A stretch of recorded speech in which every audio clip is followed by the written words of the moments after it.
Hello and welcome back to Inside the Contract.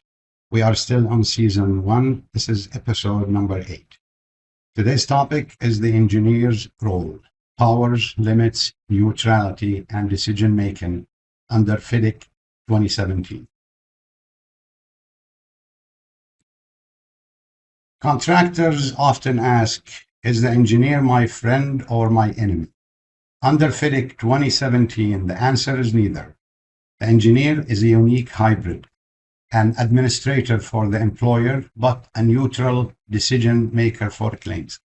Today, we go deep into the engineer's powers, the legal limits on those powers, and how determinations work, how bias is challenged, and how you can strategically work with and sometimes against the engineer. So just to be clear, the discussion here is built upon the concept of the engineer in the unmodified FIDIC framework. In most cases I have dealt with, especially here in the GCC area, a modified FIDIC was used and the role of the PMC or engineer was also modified as well, especially when it comes to instructions and variations. Okay, so you have to keep that in mind, please.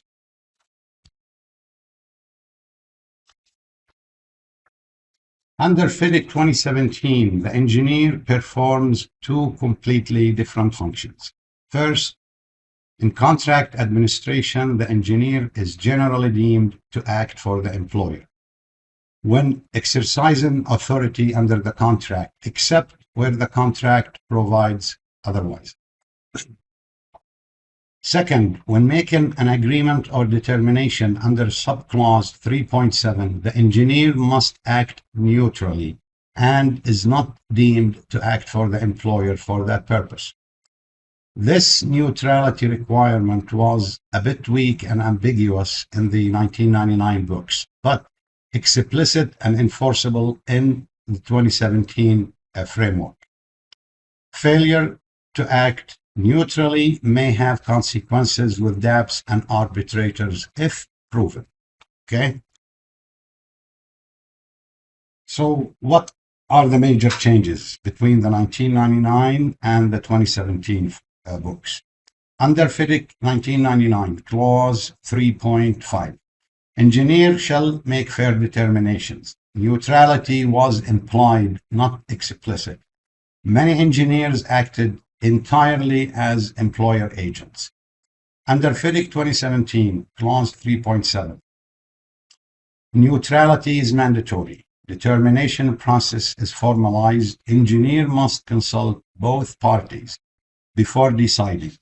Failure to follow procedure makes determination challengeable, okay, at least in theory. The practical impact is that decision makers scrutinize whether the engineer followed the 3.7 process and acted neutrally. A determination made without the required consultation, reasoning, or timetable is more vulnerable to being challenged. Okay, that's something you can do as a contractor. So what are the engineer's powers? What they can do? First, issue instructions in accordance with the contract and communicate them in writing in accordance with subclause 1.3. 2. Initiate or confirm variations under clause 13 within the engineer's authority as limited by contract data or particular conditions. Okay, remember I said about, the modified FIDIC. Authority limits are commonly noted in the commentary on the particular conditions. Third, certify payments and administer the program and submissions required by the contract. Fourth, make determinations under subclause 3.7. Okay, so what they cannot do, their limits. The engineer has no authority to amend the contract or relieve either party of duties or obligations under it, except as expressly permitted.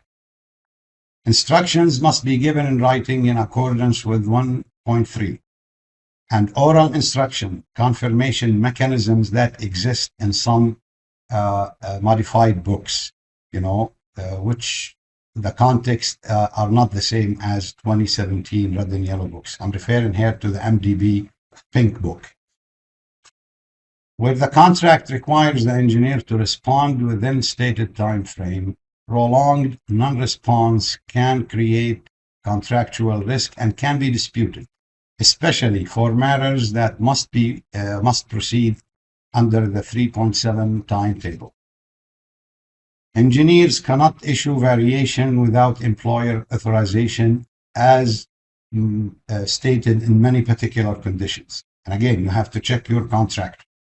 Contract data often restricts variation authority. Okay, so let's look at the determination process, clause 3.7. The biggest upgrade in FIDIC 2017, the determination process. So step 1, contractor submits a claim under clause 20.2. Engineer's obligation begins. Step 2, engineer consults with both parties, 3.7.1, through meetings, emails, program reviews, clarification requests, etc. The engineer must actively try to achieve agreement. Step 3, if no agreement in 42 days, formal determination under 3.7.2. The engineer consults the parties to seek agreement. And if an agreement is not reached, the engineer must make a reasoned determination within the contract timetable, subject to any agreed extensions. Step 4, binding unless a notice of dissatisfaction, an OD, is issued within 28 days.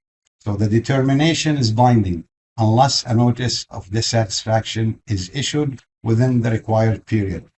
You must keep that in mind. I've seen many cases where this subject was not taken 100% seriously, and then the contractors ran into trouble for not complying with the procedure. So, how engineers commonly violate clause 3.7 and how to respond as a contractor. Okay, let's get a few examples. Violation number 1, engineer rejects claim without consultation. Your action: request consultation and compliance with 3.7 process, not violation as a conclusion. Violation number 2, engineer rejects claim with no reasons. Your action: send a request for clarification of determination basis. Violation number 3, engineer delays determination for months. Your action: trigger determination overdue under 3.7, plus note potential EOT impact. Violation number 4, engineer taken employer's side. Your action: document every instance and prepare for DAP escalation. Of course, this one is hard to prove, but you must document your case. Violation number 5, engineer issues instruction orally. Your action: if an instruction is given informally on site, immediately issue a written confirmation and request that it be confirmed as an instruction under the contract. It transmitted in accordance with subclause 1.3. Violation number 6, engineer refuses to issue variation instruction for clear scope changes. Your action: request instructions under 13.1 formally and be ready to escalate if required.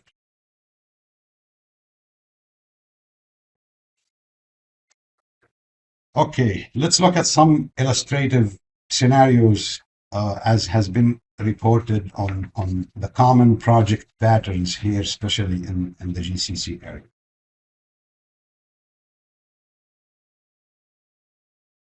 Engineer, and scenario number 1, engineer rejected EOT claiming contractor inefficiency with no consultation.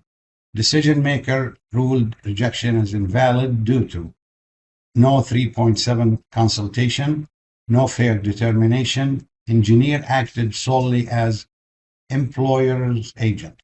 The outcome: determination invalid with risk Decision is vulnerable to challenge if the required process is not followed.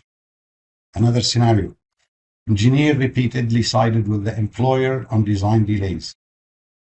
Contractor appealed through the that found engineer violated the neutrality obligation. Result, determination invalid with risk. Okay, so decision again is vulnerable to challenge if the required process is not followed. Okay. So just to be practical, how to work effectively with the engineer. First, treat the engineer like a quasi-judicial decision maker, not merely a project manager. Keep communication fully written in accordance, with clause 1.3. Engineers often deny verbal agreements. Keep communication fully written. Third, use confirmation of verbal instruction through letters.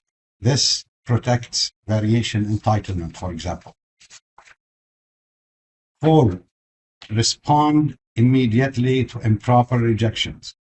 To maintain rights under 3.7, respond immediately to improper rejections to maintain rights under 3.7.